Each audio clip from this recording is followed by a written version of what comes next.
berasal dari bahasa Yunani yang artinya foton adalah cahaya dan sintesis berarti penggabungan. Nah, secara sederhananya, proses fotosintesis adalah reaksi penggabungan dari berbagai zat yang akan menghasilkan makanan dan cadangan makanan untuk tumbuh-tumbuhan. Nah, proses fotosintesis pada tumbuhan dapat berjalan karena bantuan cahaya matahari. Nah, fotosintesis ini tidak hanya berlaku pada tumbuhan.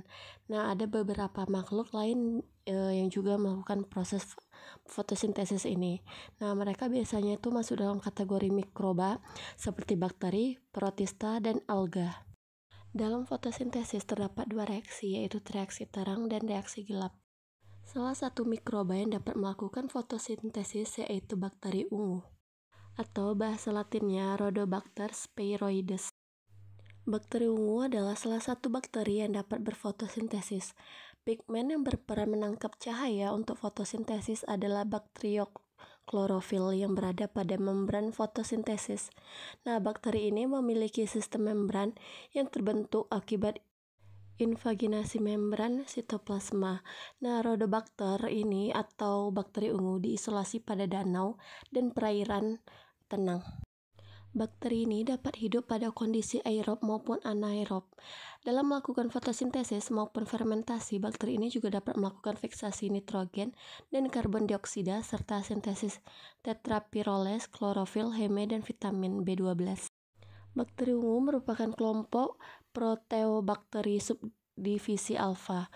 Kelompok ini merupakan kelompok bakteri dengan keragaman metabolisme yang paling tinggi, sehingga dapat tumbuh pada berbagai variasi kondisi pertumbuhan. Nah, medium pertumbuhan yang digunakan untuk mengkultur bakteri ini biasanya adalah medium minimal sistrom dan cairan luria atau LB. Nah, medium minimal sistrom digunakan dalam setiap keperluan pertumbuhan bakteri ini, sedangkan cairan luria untuk persiapan isolasi DNA. Pada medium cair maupun padat, bakteri ini ditumbuhkan pada suhu 28-30 derajat Celcius selama 3-4 hari. Bakteri yang memiliki koloni berwarna ungu ini memiliki kemampuan mendetoksifikasi sejumlah logam sehingga banyak dimanfaatkan untuk bioremediasi. Galur ini merupakan yang pertama kali ditemukan sebagai bakteri yang hidup bebas dan aktivitas.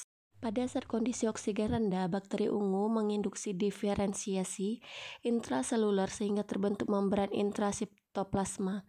Dengan demikian terjadi fotosintesis yang merupakan konversi energi cahaya menjadi energi kimia.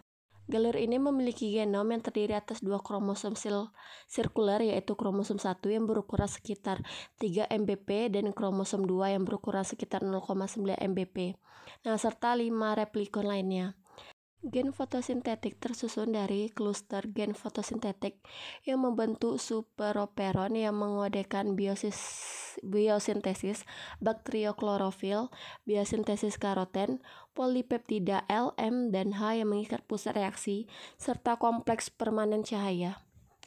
Struktur fotosintetik bakteri ungu terdiri dari pusat reaksi, pemanen cahaya, sitokrom BC1, dan kompleks adenosin trifosfatase ATPase. Dalam membran fotosintetik, bakterioklorofil berasosiasi dengan protein membentuk kompleks antara 50-300 molekul.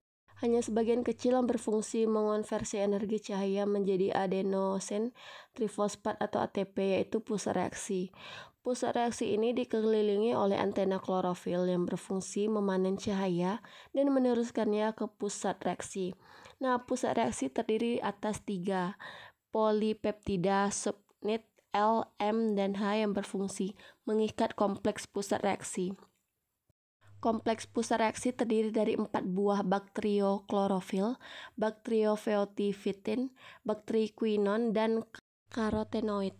Sintesis ATP selama aliran elektron fotosintesis terjadi karena adanya daya dorong proton sebagai akibat aliran elektron dan aktivitas ATPase.